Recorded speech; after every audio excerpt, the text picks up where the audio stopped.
السلام عليكم، مرحبا بكم معايا اليوم في وصفات نميشة. اليوم جبت لكم وصفة نتاع المولد النبوي الشريف، واللي هي الطمينة ولا تقنتة نتاع الغرب الجزائري بالفرينة. كيفاش ديروا تقنتة نتاع الفرينة بلا ما تخرج لكم تصفي لكم طبقة من الزيت، وايضا تجيكم بزاف هايله مع هاد الزبده نتاع لا مارغارين نتاع ماتينا. جربوها بها. وايضا بلا ما تحمصوا الفرينه، راح تشوفوا معايا الطريقه جيت سهله وبسيطه ولا اروع، تجي بزاف هايله وتجي بزاف بنينه. الى الطريقه، نبداو على بركه الله. نحمصوا المكسرات اللي عندي شويه لوز وشويه كاوكاو. نتوما المتوفر عندكم ديروه هكذا باش تجيكم الطمينه نتاعكم تجيكم بنينه. هنا بعد ما حمصت المكسرات عندي هنايا ديول.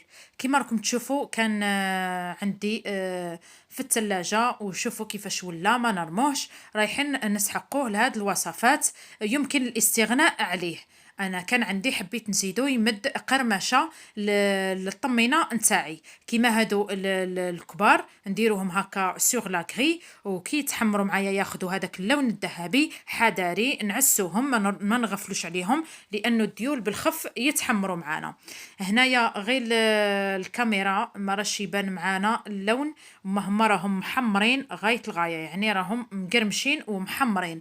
غير في الصوره راهم يبانوا لكم بويض، نتوما حمروهم مليح. هذه هي. وهذوك لي شوت الصغار رايحين نديروهم في السنيوه يتحمروا. هنا بعد ما بردوا لي هاد المكسرات رايحين نطحن هادوك المكسرات نتاعي ونحطهم على جهة. بالمناسبة هاد الخطوة نتاع الزبدة ولا لا مارغرين، دوبوها في الأول يكون أحسن، وخليوها تبرد باش تصفي هذيك الطبقة د الماء من تحت. رايحين تشوفوا معايا الطريقة.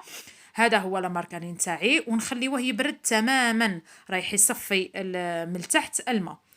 هنايا عندي كاس نتاع كاوكاو، وهنا عندي كاس نتاع الديول امامكم، ورايحه نضيفوا الجلجلان. هي في الوصفه الاصليه نتاع تقنته تاعنا تاع ناس تلمسان نديروها بالفارينه والجلجلان، يعني ما كان لا مكسرات ولا ديول. يعني كاضافات ضفتهم هكا، كانوا عندي حبيت نضيفهم، ولكن الجلجلان هو الأساس. رايحين نحمصوه ونطحنوه نص طحين. هنا كيلت معاكم 500 يعني نصف لتر نتاع الزيت، 500 غرام نتاع الزيت نديروها، ونضيفوا لها 250 يعني العلبة نتاع 250 غرام نتاع الماتينا. رايحين ندوبوها ونخليوها تبرد. شوفوا هذاك الماء من بعدها كي نحينا بالملعقة، نزعنا بالملعقة يقعد لنا هذاك الماء، ما رايحينش نضيفوه للطمينة نتاعنا هكذا باش القرمشة نتاع الديول تبقى لنا. هذا هو السر نتاع الطمينة نتاع الديول، باش يقعد لنا مقرمش، ما لازموش يتخلط بالعسل ولا حاجة فيها الماء. هذه هي. بعد ما سخنا هذيك الزبدة والزيت رايحين نضيفوا كيلوغرام نتاع الفارينة. هذه هي. يعني انا الطريقه نتاعي المعتمده هي هذه، وتجيني الطمينه نتاعي ولا تقنتها تجيني بنينه بزاف. يعني احسن من اللي نحمسوا الفارينه وحدها ونعاودوا نخلطوها بالزيت. يعني الزيت هذا، الزيت هذا اللي درناه يعني سبيسيال للطهي، يعني لازم هذاك الزيت يطهى، ما يتكلش هكذاك، يعني تخلط به حاجه وتاكليه هكذاك يضرنا وماشي مليح حتى للصحه نتاعنا. هذه هي البنات. لازم هذاك الزيت يطيب ومع الفارينة باش تجيكم بنينة. يعني ما لازمش تحطوا الفارينة وحدها والزيت والزبدة، يعني الزيت هذيك ما تكونش طايبة. هنايا بعد ما ضفت الكيلوغرام كامل نتاع الفارينة، رايحة نشوفوا راهي عاد ما شدتش روحها، راح نزيد واحد 100 غرام نتاع الفارينة من الفوق. يعني عندي كيلو و100 غرام فارينة من الفوق. إذا خليتوها يعني ما شدش روحها يعني جارية، فراح كي تبدا تطيب تطلق روحها، وكي طيب تزيد تطلق روحها اكثر واكثر وتصفي لكم من بعد الزيت. هذه هي لاستيوس نتاع هاد التقنته نتاع الفارينه. لازم نقصحوها، لازم كي نجيو نطيبوها نقصحوها. يعني عطيتكم المقادير مضبوطه: 500 غرام نتاع الزيت، في 250 غرام نتاع الزبده نصفيو منها الماء، ونضيفوا كيلو غرام و100 غرام نتاع الفارينه. هذه هي البنات. نخلطوا. شوفوا كيما راكم تشوفوا معايا راهي قاصحه وشاده روحها بزاف. هنايا وقت الطهي يعني قريب ساعه. في الاول نكونوا يعني على نار مرتفعه ونحركوا، ما نحيوش يدينا، يعني تغلبكم شويه، ديروها على التريبي احسن، وقعدوا وبقاو تخلطوا، ومن بعديها مور داك 10 دقائق رايحين نقصوا للنار، نقصوا لها، ومن دقيقتين ل5 دقائق نحركوا، من دقيقتين ل5 دقائق نحركوا، يعني كل دقيقتين 5 دقائق نحركوا حتى وين تطلق روحها وتاخد لي اللون اللي راني حابه انا. هذا الماغون كيما راكم تشوفوا معايا، انا خليتها زادت شويه باش تاخد لي هذاك اللون الماغون. شوفوا كيفاش طلقت روحها، يعني كي طيبت رايحه تطلق روحها، ما تخافوهاش يعني. ولا مع التحريك المستمر، يعني 10 دقائق الاولى مجهدين للغاز ونحركوا دايما، ومن بعدها نقصوا للنار ونبقاو نحركوا من دقيقتين ل5 دقائق، نحركوا حتى لوين تاخد لي اللون اللي راني حباتو يانا. هنا في هذا الاثناء شوفوا اللون اللي راني حباتو، غير الاضاءه راهي عندي ما راهيش تبان معكم مليح.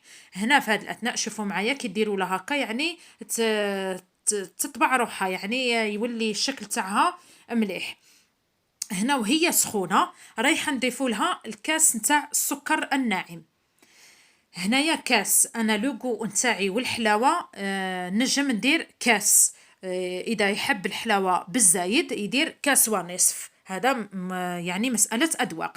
هنا رايحة ندخلوا هاد السكر في هاد الفرينة مليح، نخلطوها وما نضيفوش المكسرات الأخرى حتى تبرد لنا هاد الطمينة، يعني كي تبرد باش هذاك الكاوكاو يحافظ على القرمشة نتاعو، اون بليس دي سا هذاك الديول يحافظ على القرمشة نتاعو. هنايا من بعد ما بردت تماما رايحة نضيف المكسرات. شوفوا معايا جمدت شوية كيما راكم تشوفوا معايا، ورايحين نضيفوا هاد المكسرات، يعني يكونوا محمصين، ماذا بيكم تخدموهم من سبق هكذا باش تلتها وغير تحركوا في الفرينة نتاعكم.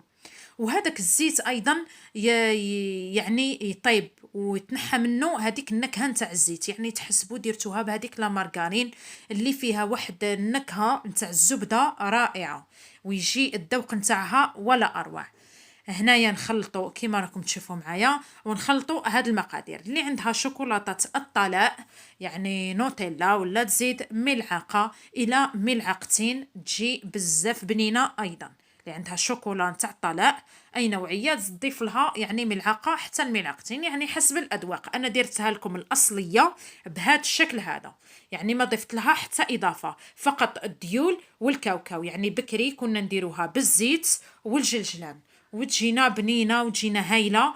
المهم انا درت لكم هكا باش نقصوا شويه من هذيك الحده نتاع الزيت، وايضا نضيفوا لها هكا المكسرات. راكم تعرفوا هذا النوع من يعني من الحلويات التقليديه يبغوا المكسرات. هذه هي انا زينتها بتزيين بسيط.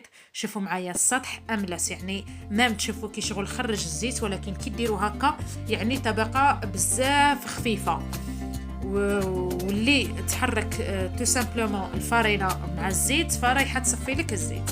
هذه هي النصائح اللي ممكن نقدمها لكم وتستفادوا منها ان شاء الله في هذا المولد النبوي الشريف، وتخدموها بهاد ماتينا اذا قدرتوا تشروها، يعني وتجيكم بزاف هايله وتجيكم بزاف بنينه. واللي تحب تقسم المقادير يعني تعمل نصف الكميه، رايحه تقسم كاع المقادير وتجرب وترد عليا في لي كومونتير. بقاو على خير في وصفه جديده اخرى.